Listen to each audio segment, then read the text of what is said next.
In the last dars, we stopped on just after the fallacies, which are listed on page 109.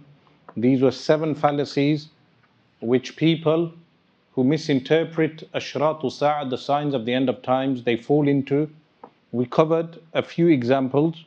On page 110 was the example of Adnan Akhtar, who is known as Harun Yahya, misinterpreting Dabbat al-Ard as being the AIDS virus, as well as A'id al-Qarni stating Dabbat al-Ard is the illegal state or the illegal entity of Israel. And later on, Imran Hosein changing his view to believing Dabbat al-Ard is the mobile phone. This was an example of distortion of the actual meaning of the hadith. Or we could say an example of not having a clear epistemology in how a person carries out interpretation or ta'wil without following the regulations of Arabic rhetoric. The other example was of Anjam Chaudhry, the former leader of Al-Muhajirun cult, who claimed Al-Qasr al-Abyad, the White House, Al-Qasr al-Abyad, the White Palace, is the White House in the USA, a misinterpretation of the hadith. Then we moved on to another example, which was on page 111, which was with regard to Obama, the former President Obama, how people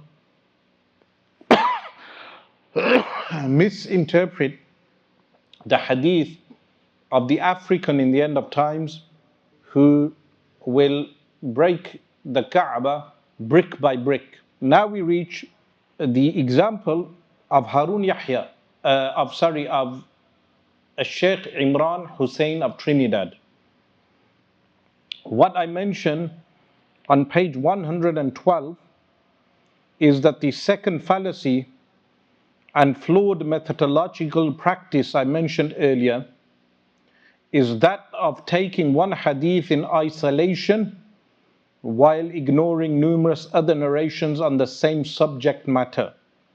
Such an epistemological error is a common phenomenon for the self-proclaimed eschatologist Imran Hosein. Hosein seems to limit his analysis of geopolitical events to interpretations given on a few pivotal events in the Quran and Sunnah. Hosein's methodology focuses on the fact that Russia is the Romans mentioned in the Quran and Sunnah, and that Muslims will form an alliance with Russia against the Zionist Christians of the Western Europe, Europe and America. Secondly, Hosein theorizes, so that's one aspect. He believes that our alliance in the future, the alliance of Al-Mahdi, will be with the modern day Russia against Western Christianity, which is Zionist Christianity, the alliance of the Jews and Christians. So he is right about some things, wrong about others. What fallacy is that? He has partially quoted the hadith on the alliance with the Rum. He's not quoting the entire event, as I will mention on page 113. What do I mention on page 113? I mentioned if the avid listener to Imran Hosein's lectures was to check the ahadith on the alliance with the Rum in the end times, they would find that Hosein indeed quotes the hadith. He does quote it, but only in part, and rejects other parts of the very same ahadith that he cites to support his views. That's very integral to his error. So he gives citation to a hadith to support his view, but then contradicts the very same hadith because he does not give full citation to that same hadith. every hadith that mentions the alliance between the Muslims and Rome in the end times states that, number one, the Rome will break the alliance. So every hadith that mentions that Al-Imam al-Mahdi will make an alliance with Ar-Rum, it mentions that Ar-Rum will break the alliance. Number two, later a great slaughter, meaning malhama, al-malhamatul kubra, will ensue between the Muslims and Rome. So, but what does Imran Hosein say? He believes World War III, if there is a pending World War III between Russia and the West, he believes that is al-malhamatul kubra, and the alliance of the Muslims is with Russia. Now, how do you even prove an alliance with a Rome in the first place? It's through hadith, it's not through Quran. But within the same hadith that he's giving citation of, he does not mention the full hadith, because the full hadith will mention two things. Number one, that the alliance will be broken. And number two, al-malhamatul kubra occurs after, post the alliance. That contradicts all his teachings for the past 15 to 20 years, where he has been saying the Muslims will make an alliance with Russia, and the war between Russia and the United States is al-malhamatul kubra. That has too many internal contradictions. This becomes an issue of cognitive dissonance for his followers to even understand that he is making such a basic mistake. So I write, to go into more detail, Imran Hosein insists on identifying Rome with Russia and ignores the passage relating to the treachery of Rum. Hosein avoids citing the entire hadith and claims that Russia, being Rome, comes from the Quran. He is not able to substantiate it from any other source other than this hadith, that this end-time alliance will result in the reconquering of Constantinople, but does not quote the hadith to its entirety. So to say a Rome is Russia, what that is based upon is that a Rome, when mentioned in Al-Quran al-Kareem, it refers to the Eastern Byzantine Empire, which Russia is seen as being the inheritor of the Eastern Orthodox Church. Based on that, he says that the Rome is Russia today. But there are a few problems. One of them being that the split in the church did not occur in the time of the Messenger of Allah sallallahu alaihi wasallam. In the time of Rasulullah sallallahu alaihi wasallam, the Catholic Church in Rome and the Eastern Orthodox Church in the East were one church. The split occurred slightly after.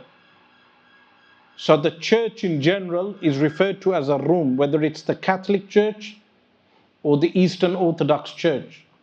Also, the hadith mentions the conquering of a Rome, the city of Rome, which is the Vatican. So Imran Hosein does focus on Constantinople, but misses out the conquering of a Rome, which is the city of Rome. That will be mentioned later, that Rome, the Vatican, will be conquered by al-Mahdi.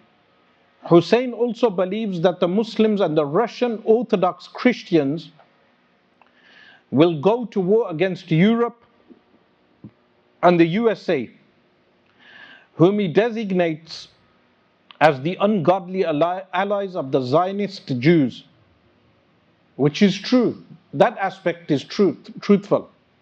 This looming war, according to Hosein, is the actual Armageddon mentioned in the New Testament and the Hadith, but the word in the Hadith is al-malhamatul kubra. However, as already noted, this interpretation ignores the fact that the Rome will be duplicitous, and the al-malhamatul kubra, the great slaughter, literally will be the war between Muslims and their former allies, the Rome. Their former allies, the Rome. which will consequently lead to the conquering of Constantinople. Some hadith scholars have stated that the fact that Constantinople will be reconquered after having been conquered in the time of Sultan al-Fatih demonstrates that a power inimical to Islam will be ruling the city in the end of times. This is not impossible, as Constantinople, Istanbul today, was ruled over by Mustafa Kemal Ataturk, who died in 1938, and other secularists in recent times. So currently Turkey is a secular country with a kafir constitution. Imran Hosein claims that Sultan al-Fatih rahimallahu ta'ala is not the sultan mentioned in the hadith in the Sahih of Ibn Hibban, which mentions that a noble sultan shall conquer the city. But what Imran Hosein ignores is that Constantinople will be reconquered after the alliance with Rum is broken. So the challenge to Imran Hosein to show consistency in his epistemology would be to recite the hadith of al-Malhamatul Kubra in its entirety. That's a challenge. Recite the hadith of al-Malhamatul Kubra. Firstly, where is al-Malhamatul Kubra established in the hadith? After you have located where al-Malhamatul Kubra is mentioned in the hadith, then recite the entire hadith to give it context. From that it will become clear, yes, there will be an alliance between Rum and the Muslims, but the Rum will be treacherous. Then al-Malhamatul Kubra occurs. If you read the entire hadith, which fits in with the correct version of views, which is that Rum is the group that places the sanctions on Iraq and Syria and Egypt. Whatever international order, the power construct that we have today, the power structure that controls economy today, that power structure is Rum. That same power structure is the power structure that placed sanctions on Iraq in 1990, on Syria. Those sanctions were finished recently, and is the same power structure that will place sanctions on Egypt. So that actually identifies Rum. But I do also make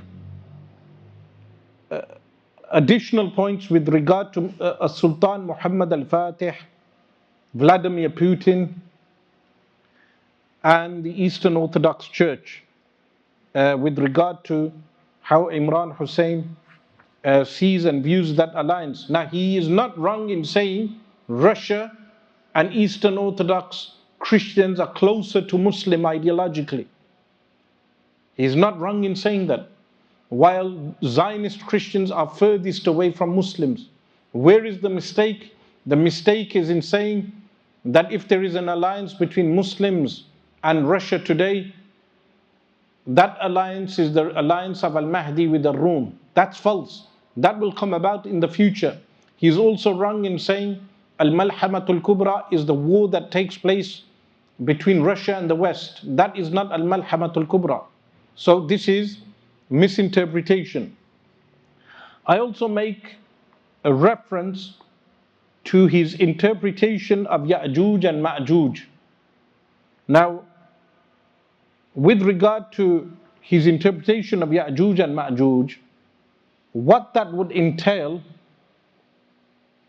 I mention on what are the ramifications of this claim. On page 116, I state with regard to Suratul Anbiya, the Ayatul Quran in Suratul Anbiya, which mentions the Qarya that is destroyed, he claims that it is also a decisive reference to the return of the Jews to Jerusalem. This, he says, was fulfilled when Britain declared the Jewish homeland in the Balfour Declaration. But what are the ramifications of that? The ramifications of that would be, this would mean that the creation of Israel and the return of the Jewish people to Jerusalem implicates the British elite or their masters. So the British elite in that time, or their masters, as being the Gog and Magog. That is the ramifications, which is wrong, because the British elite or their masters were defeated many times by Muslims. Like in Afghanistan, they were defeated miserably. It would also mean that they are not defeatable until Isa alayhi salam appears. Why? Because in the hadith of An-Nawas bin Sam'an radiallahu an, the hadith of Ad-Dajjal, Sayyiduna An-Nawas bin Sam'an radiallahu an, he reports from the Messenger of Allah sallallahu alayhi wasallam that Sayyiduna Isa alayhi salam will be informed that go take refuge in Mount At-Tur, Jabal At-Tur, because I have released a people that no one has any strength against them, who are Yajooj and Majooj. No one can defeat them. Then Allah subhanahu wa ta'ala places a worm or a virus in their necks and they die.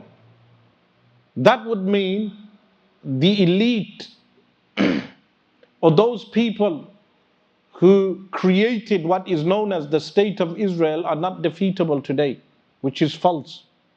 It leads to a defeatist mindset, when in fact we believe that what they refer to as the State of Israel could in fact be finished in a matter of weeks.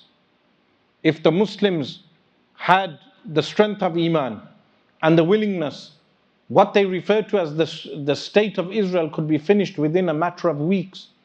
Iran demonstrated that when Iran bombed Tel Aviv, and swathes of Tel Aviv were made into rubble. But imagine if all the Muslims, they had the willingness to take down Israel. So Israel is not invincible, and neither is the world power structure. And they are not Yajooj and Majooj. The power structure could be taken down, the banking system could be taken down. It just requires the willingness of the Muslims to lead the way, and the masses and the free people of the world to join them. So then, of course, later on, when we reach the chapter of Yajooj and Majooj, when we reach the section of Yajooj and Majooj, I will make some allusion to Imran Hosein's theory that Yajooj and Majooj have been released. But in that particular section that was just cited, the purpose is to demonstrate that he has made basic mistakes and has fallen into fallacies, those 7 fallacies which I mentioned.